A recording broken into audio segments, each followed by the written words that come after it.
Well, certainly the most important decision was to pursue a PhD. I had been a technician at Genentech for 8 years, and pursuing a PhD allowed me the thought of maintaining a bit more independence in the kind of research that I wanted to do, not knowing at the time necessarily what that was, except that I always knew it would be something having to do with cancer. Second most important would have been choosing Doug Hanahan's lab for my postdoc at Ucsf. Doug's lab was an early developer of the de novo models, mouse models of neoplastic progression.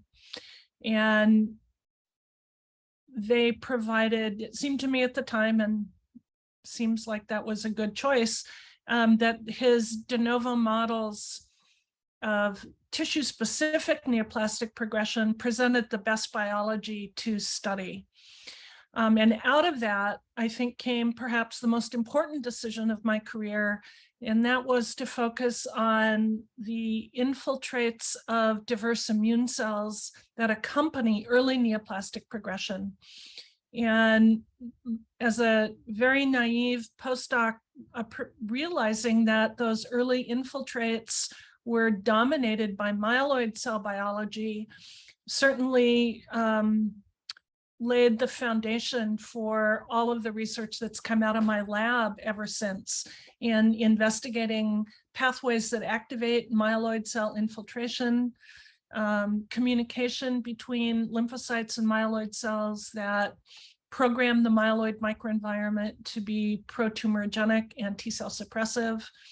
And then more recent studies on understanding or dissecting the molecular pathways around that communication to leverage myeloid antagonists with, now checkpoint inhibitors and to drive T-cell responses. So getting a PhD, doing my postdoc in an in vivo biology lab like Doug's, and then following my gut instincts to dissect early myeloid inflammation in solid tumors. 3 major decisions.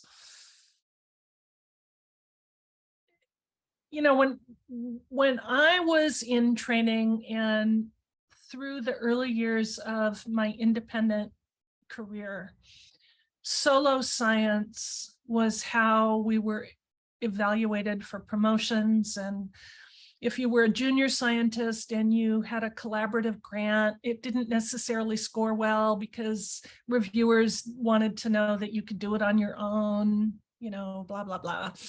And I think my best advice to young people today is to speak or learn how to communicate with people that speak different languages in science than you do so that you can collaborate. Collaborative grants and collaborative projects are the most fun.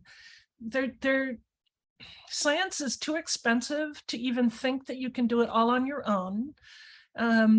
The need for technology and the ability to evaluate big data, the possibility of translating your work and interacting with clinicians to run clinical trials and test your hypotheses, and the penultimate experiment, that being a human patient. You have to learn how to all those different languages in order to have good and productive communication and a productive outcome. And so I would say don't silo yourself too very much, and learn how to play well with others in the sandbox, because it will serve you well as a PI, whether you are in academia or biopharma. Collaboration, I think, is the key, but you have to know how to communicate in order to collaborate well. Other important advice, especially for young scientists that are setting out on their independent career, is to learn your job as a mentor. Mentoring, doesn't come naturally to a lot of people. And once you get the keys to your own lab, you're responsible for other people's careers. And you can't take that lightly, because it's no longer just about you and your papers. It's about their careers and helping them achieve their dreams also. You now have the keys to your own lab, and so your dreams are coming true. What about them? And learning how to be a good mentor is really key. And all students and all postdocs and all technicians don't necessarily, they're not necessarily all mentored the same way.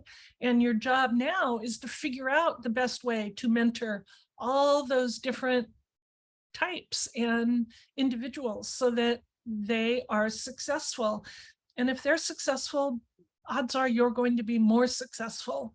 And so it's an investment in your future as well as their own. There are mentoring academies that you can attend. Most institutions provide, lessons on how to be a good mentor.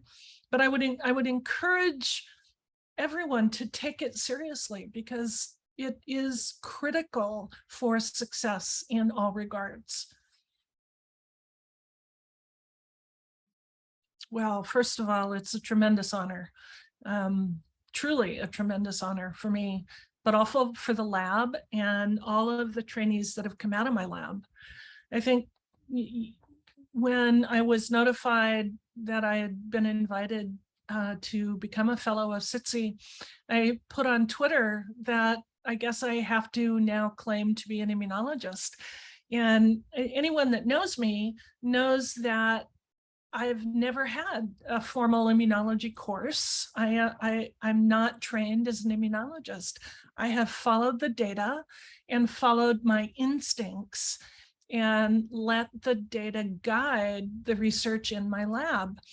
And the data took us to looking at inflammation and dissecting inflammation, and lo and behold, myeloid cells are really important, and B cells have a role in solid tumors, and we have to pay attention to all of the leukocytes that are present.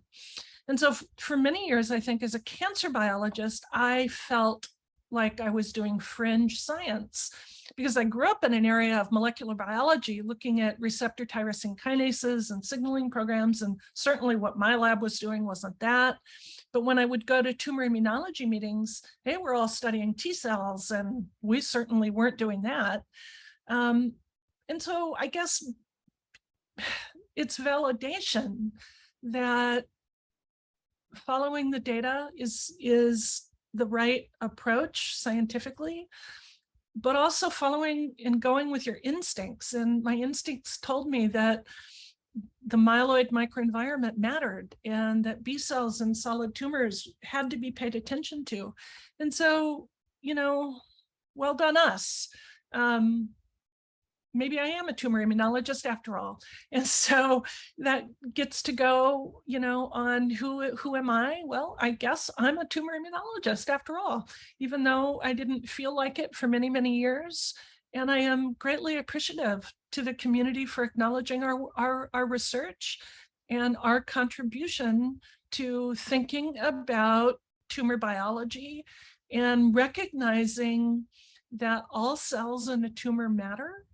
And that presents, by recognizing that all cells matter, that presents tremendous opportunities for identifying vulnerabilities that can be leveraged for targeting of myeloid cells, B cells, and T cells to improve outcomes for patients, and that we can't discount any of the important cells that are there. So I'm tremendously honored, and I think the trainees in my lab also are validated, and turns out we didn't do fringe science after all.